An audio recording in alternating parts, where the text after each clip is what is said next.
So I've already primed my skin. I'm gonna go ahead and put my brows on.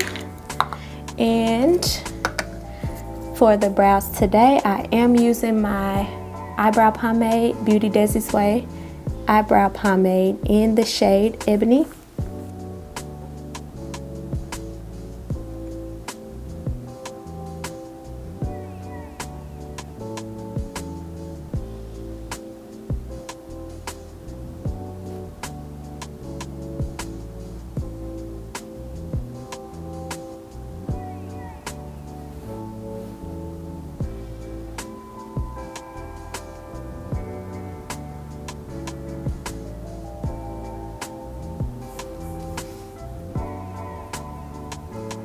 Well, I'll just start by saying this.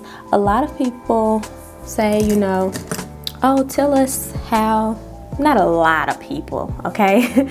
But I've been asked a few times, like, tell us the story of how you became an entrepreneur. How did you build up the courage to, quit your full-time job? What was the process like, and this and that? Well, I did want to preface the video by just saying that I did not actually step out on faith like a lot of people like to come and tell you all that they did. That's just simply not my story. So let me just back up a little bit. I've been an entrepreneur for about 4 years now, but I just now became a full-time entrepreneur, as in I only get paid based on what I produce inside of my business. That's what that means. My business, Beauty Desi's Way, was doing phenomenal prior to me becoming full-time. I did a great job as far as building clientele and all of that, being in the salon, a great career. But I was doing it all part-time, and I was still working a regular full-time job, a 9-to-5, just like everybody else. And what I would do is get off work and go to the salon, and that would be my life. And it was extremely taxing, extremely tiring, and I was starting to kind of see the effects of me working both in my family. So, for instance, I would get up at 7 o'clock in the morning, 6 or 7, get ready for work, drive to work my full 8-hour day, then get off work, go straight to the salon, and leave the salon at 10, 11 o'clock, and do it all over again the next day. Well, when I woke up for the day, my kids were sleeping. When I got back home, my kids were sleeping. And so my husband was kind of telling me, oh, Skylar did this for the first time today, and this happened today at school, and I just felt ridiculous, okay? I just felt so bad because I'm like, dang, I'm missing all of these crucial moments of my daughter's life. My second child actually wasn't born yet. But yeah, I'm missing all of these crucial moments in my daughter's life, and it made me feel terrible as a mom. And so I was thinking, like, what can I do to kind of speed this process up? Because make no mistake, it was always a plan for me to quit my full-time job and work my business, work in the salon full-time. So my husband and I discussed when my date would be that I was leaving my old job, and then COVID hit. So that kind of threw everything in limbo for us, because they ended up letting us work from home. Well, everybody essentially got sent home to work. And so the date that we originally decided on for me to quit my job got pushed back, and we still had a definite date, but we pushed it back just because it was so comfortable. I wasn't missing anything because I was working every day from home, and so I was here with my family. I was seeing my daughter every single day, and so it was like, okay, we can stay here just a little bit longer, especially since we had stopped working at the shop. the governor of Arkansas actually shut down the state. So if you were a small business owner, you were hit the hardest. So we had to shut down our salon suite in the beginning of COVID. So we were like, okay, I'm here at home working every day. I'm making the money, so no big deal. Well, let's say 8 months into the pandemic, and we're just rocking that out, okay with our arrangement, but we still have a date when I'm leaving or whatever, when I'm quitting, and we have our little arrangement and everything is going fine. And then I get a call from the HR department of my job saying that we are laying you off because it's just not enough work. And it did not throw me off, not one bit. Like, not that I was necessarily expecting for them to call and lay me off, but it is what it is. Like, when you work for a company and in the middle of a pandemic at that, it was kind of just like inevitable. And they were right. Like, I really didn't have no work. I was sitting here at home and chilling. And that's why I was not in a rush to quit, because I was literally at home doing what I would have done had I not had that job. You get what I mean? So I was still, building some things, putting some things in motion for my business, but I was on that clock, honey. And so it was like, y'all right, I don't have nothing to do. So I knew that it was just a matter of time before they came in and let your girl go for lack of work. And so yeah, they did give a great notice as far as when my last day would be and all of that stuff. So that is how I got thrusted into full-time entrepreneurship. I got fired, y'all. I was laid off. So it wasn't like I had to, just make this great decision. And like I said, this was already in the works. Like, your girl was leaving whether or not they were laying me off. I was leaving regardless. So I wasn't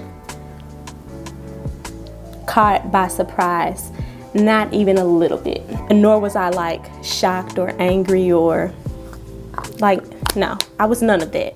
It did, however, make me just speed up the process of what I was doing. So as long as the pandemic was still going on and they had us working from home, and the numbers as far as the positive cases were climbing daily. They were like really, really getting up there. And so as long as all of that was happening, I was, moving in slow motion. I wasn't in the shop. I was taking wig orders, and I was coloring hair for people, like bundles and stuff. But I was not just that was about all that I was doing. So I was doing that. That is my grand story on how I became a full-time entrepreneur. I know it's not like this drawn out, elaborate story, but that's just it. Nothing grand happened. I was laid off, and since I already had the stuff in motion, I was like, okay, well, the stuff that I was planning to do next year, just do it now.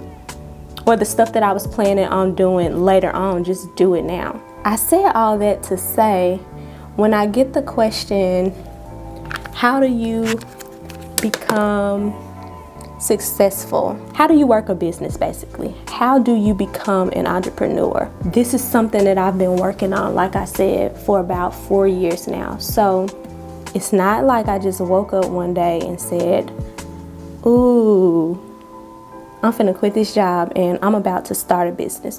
No, my business was already in the works, already successful because of the work I was putting in while I was still working a full-time job. And to be honest, working part-time in the salon brought me more revenue than working full-time for someone else. Let me say that again in a different way. Working part-time for myself, my own business, I made more than I made at my full-time job in a year. my part-time salary, my part-time business made me more than my full-time salary, okay? So since I am just now beginning full-time entrepreneurship, I don't have a whole lot of nuggets as far as what makes it successful, because truth be told, yes, I had a successful business, but now that I'm just now putting my all into it, because I'm not working a full-time regular 9-to-5 anymore, I'm just now able to see the benefits of putting your full self at something. So simply put, I don't have an answer for how do you run a successful business. Yes, my business is relatively successful to me, being that I just started this full time and I'm, not even back in the salon quite yet.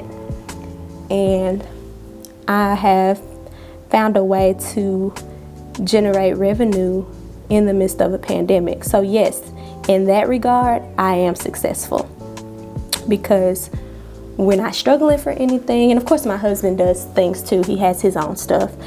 And we work together as a team, and all of the money is our money. But I have not reached where I am aiming to yet.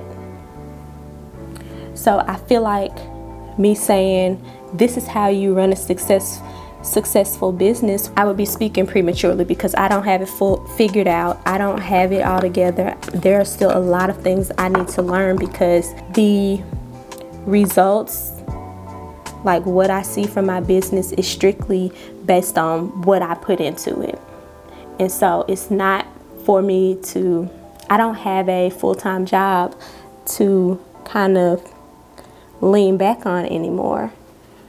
And so it's only been like a few months since I've been full-time. So just to answer the question of how did you do it? First of all, I've been doing it. Secondly, I was laid off, and that in itself really showed me how faithful God is, and how it's so crazy to sit up and make plans, and God has proven himself time and time again to me. And so when I got the news that I was being laid off from my job, it didn't, like I said, it did not rock me. It moved me none. I was just like, okay, I'm gonna work my business. But I did feel bad, because I was not the only one laid off. I felt bad for the people who did not have anything to fall back on and whose livelihood that was. But I was just like, oh, okay, God, I had a plan for this time next year, but I guess you said right now, so we're gonna do it right now. So yeah, for the people who ask, like, what are some of the suggestions that you have for running a business? I will say keep a job while you are starting out. Do not quit your job. Don't quit your job. Don't quit your job. Keep your job while you're starting out, and work your business alongside a full-time job or part-time job, or whatever your situation is looking like, because I will be honest with you. If you cannot juggle both, or if you are too tired when you get off work to touch your business, or if you keep putting things off to, oh, I'll do this tomorrow, I'll do this next week, I have to wait on such and such, they said no. If you have that type of mindset, that will tell you all you need to know right there. You don't need to run a business. You don't need to be an entrepreneur if you can't lay the groundwork alongside working a job, because that will kind of determine your why. So although I was dog tired when I got off work, my full-time job every day, I still did what I had to do. I showed up to the salon, and I was happy about showing up to the salon. My body was physically tired, but I was happy that I get to operate in what I love to do. And so it was a no-brainer for me. Like, this is what I love to do. So although I'm tired, I'm gonna get to it. And so if you get off work and you just can't find some kind of strength to work on your own business, and it's a everyday occurring thing, then I would say, maybe that entrepreneurship is not for you. At least not right now. And that's okay, because not everybody is supposed to be an entrepreneur. People are painting this picture of entrepreneurship as just like grand and amazing, and you get to make your own schedule, which is good, that is a plus to entrepreneurship, I will say that. But you have to have a bigger why. When people are asked, like, why do you want to start a business? Why do you want to be an entrepreneur? The first answer should not be because I want to go on trips all the time. Your why has to be able to sustain you when the business isn't doing so well. So let me backtrack. When I finished cosmetology school, while I was in cosmetology school, I was doing hair at home at my house and charging little or nothing. First of all, because I was still working and developing my skill set and figuring out which techniques work for me, what I actually like doing, what I was good at doing, what I was not good at doing, because I'm definitely not great at all things hair. I had to kind of crawl before I walk, so to speak. What that looked like for me was doing free hair. If I wanted to practice something and that I had never done before, then I would put something out on Facebook or Instagram and say, hey, can I practice on you? I would do this for free, or let a friend or family member get their hair done for free, because I was simply practicing and I was, working on my skill. You have to want it that bad to where you're willing to do what you know that you're good at and what you know that one day you'll get paid for. Do it for free right now. That's where a lot of people mess up, because out the gate, they want to quit their job and they want to charge the same prices that someone who has been working in a similar industry for years and spent hundreds and thousands even dollars developing a skill. And people want to just come in and just say, I want to do that, and then just start doing that, and then when they flop, have nothing to fall back on as far as a why is concerned. So I would say, if you can work your hustle, you can work your passion, work your dream alongside a job, then that will tell you whether or not you're ready to take the next step. So then, what I suggest is legitimizing yourself. What I mean by legitimizing yourself is get the piece of paper behind your specialty. If that's doing hair, go to cosmetology school, obtain your license. If that is being a personal trainer, fitness trainer, go and take the class, take the test, get your license. Show the person, the potential client, that you are serious about what you love to do, serious enough that you spent your money and obtained a license. You gather the knowledge, you took the time, however much time it takes. In my case, it was 1,500 hours and then some, because of the exam and the extra courses that I took and still take. But you show people that you are serious about your stuff. So that is one thing that I mean when I say legitimize yourself. And number two, establish your presence as far as with the government agencies. Make sure that, and I know this is like a fad now, and it's crazy that people are just finding out about some things and then they take it to social media and then it's like a craze. But no, seriously, incorporate yourself. Do get an LLC. If you plan on running a legitimate business, yes, get an LLC. Go and file the paperwork with your Secretary of State's office, pay the money, trademark your name, whatever it is that you need to do to legitimize your business. Because think about it. Let's say you're a customer, and I'll use hair because that's the example that I have. Oh, before I go on, I am wearing the lashes from my lash collection in the style Shopping Spree. And you can find these and the eyebrow pomade and a few other items that I'm going to be showing you in this video. You can find that on my website, beautydesisway.com. I will be leaving a link because I want you all to check out everything that I have. Hair, lashes, gloss, beauty essentials, apparel, you name it, I got it. And if I don't have it, I'm probably working on getting it. Okay, so yeah, the lash style that I'm wearing today is the style Shopping Spree. And I'm going to apply my lashes with my eyeliner glue pen, and it makes it just so much easier to apply lashes and a lot quicker too. So I'm going to apply my lashes off camera and then I'll be right back. You have two options to get your sew-in done. You want to sew in, and these are your two options. One option is a young lady who is newly licensed. She's been licensed for about a year now, and she works at a very nice, luxurious salon, and she charges $200 for a sew-in. Your second option is a lady who is equally good. Their work both looks great. She charges $150 for the same exact sew-in, but she is working from her home, and she tells you to come shampooed. Who are you more likely to spend your hard-earned money with?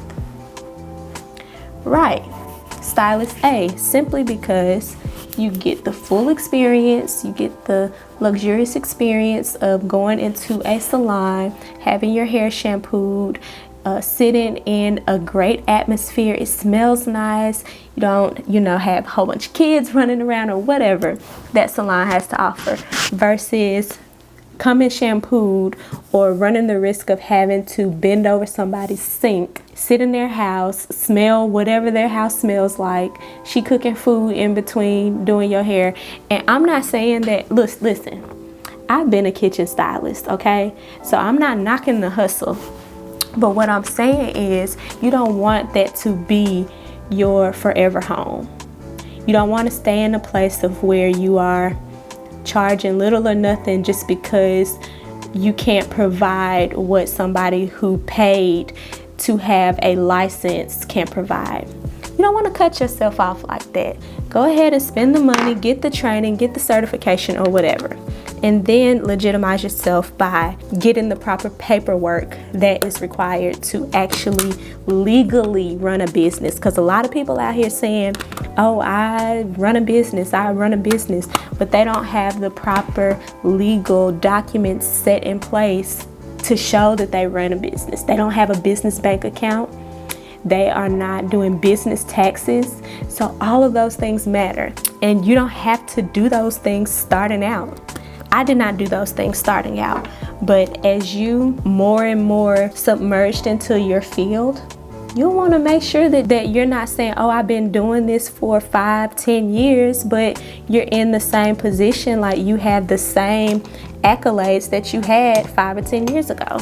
Like, for what? So once you've started and you're doing free services, you're offering free goods just to get your name out there, and once you've legitimized yourself by going to school, getting the license, getting the certification, getting the training that coincides with whatever your field of expertise is, and once you've established your name in the government, as in gotten yourself an LLC or incorporated yourself or trademarked yourself or whatever, then you'll start generating sales, or you'll start getting your name out there, and you'll start getting more clients or whatever. And then what you'll want to keep in mind is that that's not the end. A sale is great. A sale is not the end. And I'll use cosmetology again as an example. So just because I gathered 1,500 hours from those good folks down at the cosmetology school. By the way, The lip gloss that I'm using, girl, it is by far my favorite lip gloss. And I'm not just saying that because it's mine, but it's really a good lip gloss. This is the Beauty Desi's Way lip gloss in the shade Cashmere Dreams. It's the perfect nude, and you can find this one and others on my website, beautydesisway.com.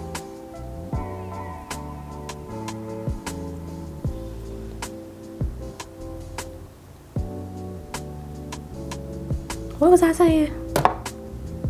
I'm talking about the lip gloss, how much I love the lip gloss. I don't even remember what I was saying. In cosmetology school, for instance, once I gathered the 1,500 hours from the school and took and passed my licensing exam, that was just the beginning. That doesn't mean that I'm gonna sit back idle and just wait for my license to work for itself.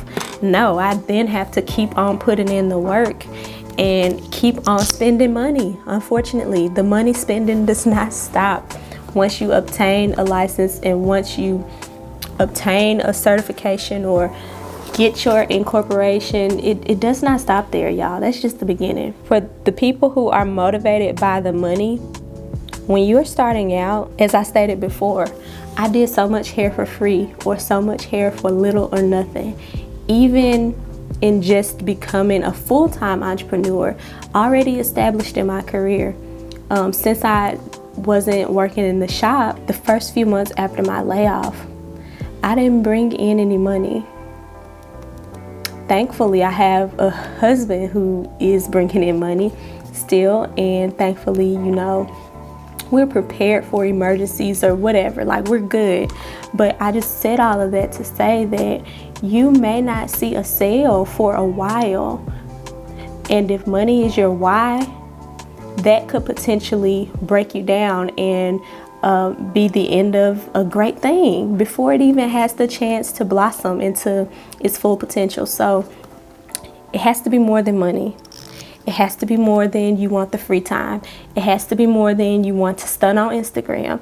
It has to be more than those things, because there are hardships that come. And even as a newbie, as far as full-time entrepreneurship, I am seeing that those hardships that come. Every day is not a day that I get out of the bed and I'm just uber excited to, you know, take another website building class or pay somebody else to teach me how to do this or pay for this because of this hiccup. No, those are the things that happen in the background that the people don't see.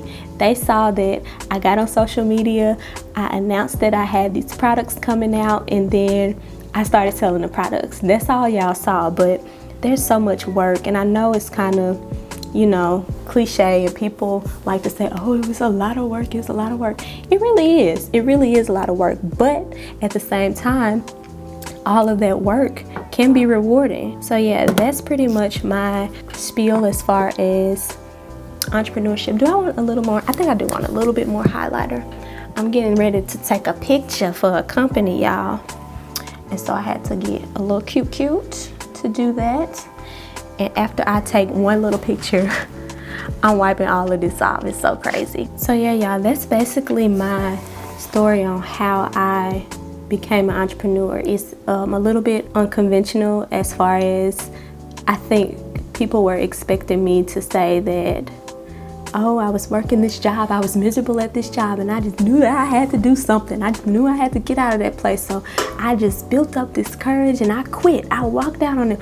And that's just not my story. My journey is my journey, and I am so grateful to God for how it's going and how I even came to this place. I've always had an interest in hair, but I didn't, like a lot of people have the story of, I knew it from a young age that I wanted to be an entrepreneur.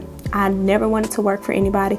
I didn't have that same story. I knew that I loved hair and I loved beauty, but I did not think to make a career of it, let alone make a career and call myself an entrepreneur as a result of being in the beauty industry. So God has just worked things out for me, and I'm really excited about the place that I'm in, and even more excited about where I'm headed and where God is taking me in this industry. So I kind of talked to you about what my story was and what I feel like are some key components in running a potentially successful business. But I didn't want to get on here by any means and call myself the entrepreneurship guru or anything like that, because as I've stated, I'm still learning, I'm still a newbie, and I don't really like to prematurely speak about things that I haven't yet gone through. So I can't sit here and give y'all this blueprint that I'm still writing out myself, basically. So far, this is what I know to be true about entrepreneurship, and it's what's worked for me. That's my story. That's my time today. And again, don't forget to go to my website, beautydesisway.com, and check out all of my products. I have some amazing things, y'all. I spent months and months and months trying things out and making sure the formulation of things was correct and making sure the hair quality was top notch and all of that jazz. And I spent a long time trying these things out and getting things as perfect as I could get them. So I'm not just saying these are great things just because it's mine. They're great things because I worked for them to be great things. Check out the products, place yourself a little order. Okay? And I appreciate you all for watching. And as always, thank you so much for the support on YouTube and on my website. And if you are interested in my hair, I do have a video on how I got this cute little style with these butterfly locks, honey. So yeah, that's my time for today, and I will catch you all in the next video. Thank you so much for watching.